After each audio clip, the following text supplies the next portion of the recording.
Hello, everybody, and welcome to this special edition of Coco and Daltz. I'm not Coco. And I'm not Daltz. And what we're going to do, we're going to take 10 minutes of your time, and we're going to jam in all the Oscar winners that we see happening this weekend, March 4th, for the annual Oscar, that's the 90th annual Oscar Awards, or Academy Awards. So let's start right away with actor in a leading role. Rapid fire. Rapid fire. Who do you think's going to win? I think Gary Oldman, Darkest Hour, is going to win because he was fantastic. You had no sense whatsoever that he was wearing makeup. He drove that movie. He was fantastic. He was Winston Churchill like you've never seen him before.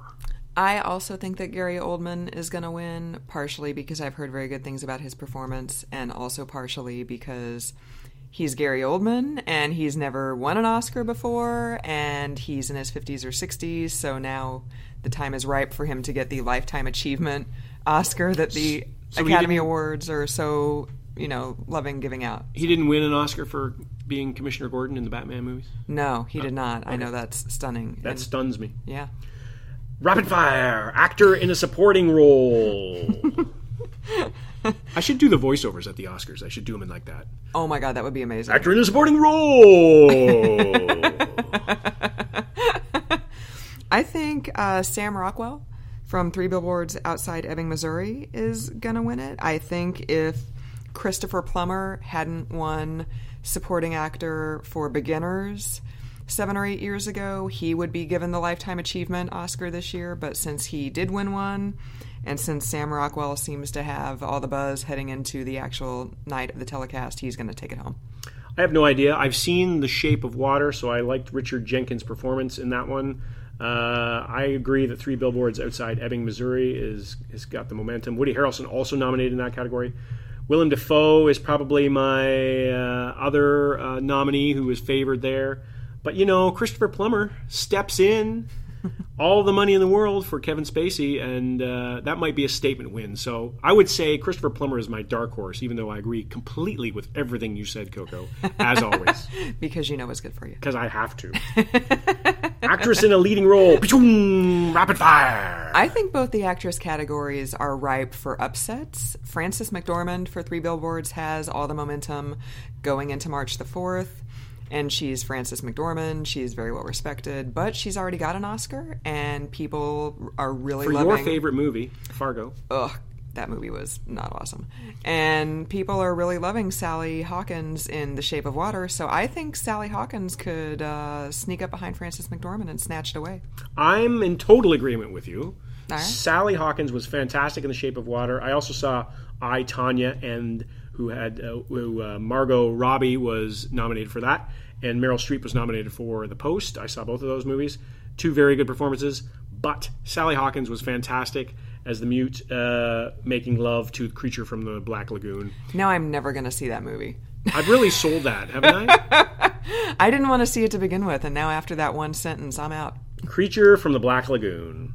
Okay, actress in a supporting role. Rapid fire. I need to scroll down on my phone, so why don't you take that? Okay, so Allison Janney from I, Tonya is my favorite in that category. I think I don't really think I'm going out on a ledge here. She won the Golden Globe. She was dominant in that role. She played the abusive mother of Tonya Harding, and she's the villain. And when you play a villain, you stand a very good chance of winning an Oscar, especially as such a dynamic, compelling, interesting, and different villain, somebody we haven't really seen in a lot of movies, a mother who is abusive like that.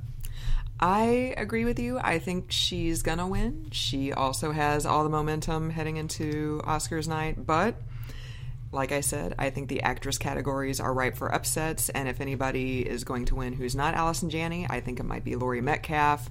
She's another older, very well-respected character actress, and she just had a big profile in the New York Times over the weekend, so she's doing some low-key campaigning for it. The buzz is happening. Yeah, so the buzz is happening, and people loved her in Lady Bird, so if Allison Janney is not going to win it, I think it could be Laurie Metcalf. She was good in Roseanne, wasn't she? I love Roseanne. I know you do not like Roseanne, but until the last season, Roseanne was awesome. It's the same lady, though, right? Yeah. Yeah. See, look what happens. You can actually overcome early obstacles. That was a great show. Don't let your biases. We disagree. Okay. Rapid fire directing. Wow. I think it's going to be Guillermo del Toro for The Shape of Water. I think Jordan Peele for Get Out is going to settle for original screenplay for his Oscars consolation prize, but I think it's going to go to Guillermo del Toro in the end. Yeah, I agree. I think Guillermo del Toro did a fantastic job of that movie. Made a Swamp Thing love story actually compelling and interesting, and there were a lot of aggrieved parties in that movie. Not only the Swamp Thing who was captured, but also the mute lady and the gay companion of the mute lady. So there was a lot of issues there in terms of what the Academy likes and looks for in a movie. And it was filmed in Toronto. So I think that The Shape of Water stands a good chance of Best Directing. Between the weird creature and the mute lady, it kind of sounds like Stranger Things. That's true!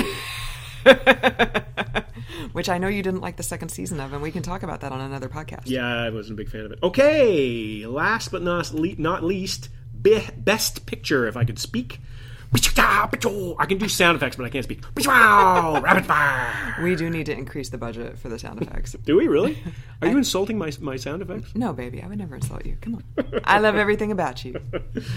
So who's going to win? Which picture is going to win for Best Picture? Well, full disclosure, I have seen 2 of the 9 nominees.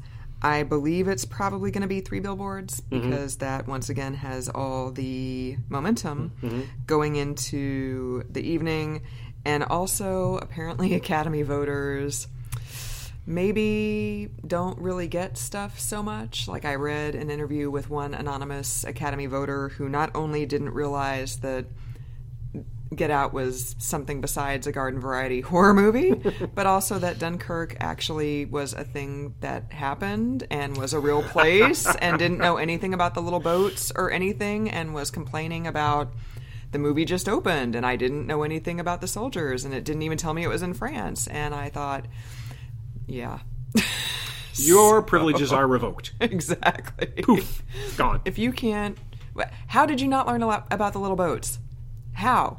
Well, they should have watched Darkest Hour because in Darkest Hour, that's a main moment of the movie. That's near the climax of the movie where Winston Churchill comes up with this idea to get civilian boats over to Dunkirk to save the bombarded British troops and get them back to England. So they should have watched Darkest Hour first. So what about you? I liked Darkest Hour. I liked The Shape of Water. I think 3 Billboards Outside Ebbing, Missouri, as you mentioned, I think it's got a lot of momentum. However, I like The Shape of Water because I think there's been a lot of buzz around Guillermo del Toro and his work there and turning, like I said, a fish story into a love story and also a statement movie, a little bit of a statement movie there too. I think Call Me By Your Name and Get Out are both statement movies, but I don't think they're bigger than the other movies that are in there. So in another year, perhaps they would win because this I think would be a big year for the Academy to come out and give a statement movie an award such as this. But I think The Shape of Water, in my mind, is gonna win. All right, there you have it, folks. You've got the Coco and Daltsies, our first ever Coco and Daltsies. You've heard all of our predictions. Take them to Vegas. And by the way, we're sorry if you weren't able to see us on the red carpet before the Coco and Daltsies. It was very crowded and we couldn't get to everybody. We couldn't sign all those autographs that we needed to.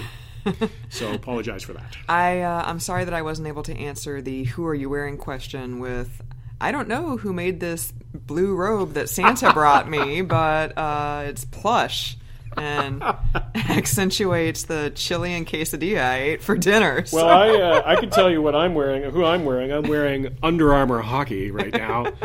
It's a very fine fashion line that I've embraced. Working from home is all glamour, people. All glamour all the time. Yeah. So that's it. We're under 10 minutes for our rapid fire. Rapid. Oscar nominations and Oscar award predictions. So thank you for tuning in. We'll be back next week to discuss how we did, which I'm sure is well. Oh, we're going to hit it. Yeah. We're going to totally nail it. Like I said, take it to Vegas. 100%. Yeah. So for another week, I'm not Coco. And I'm not Dots.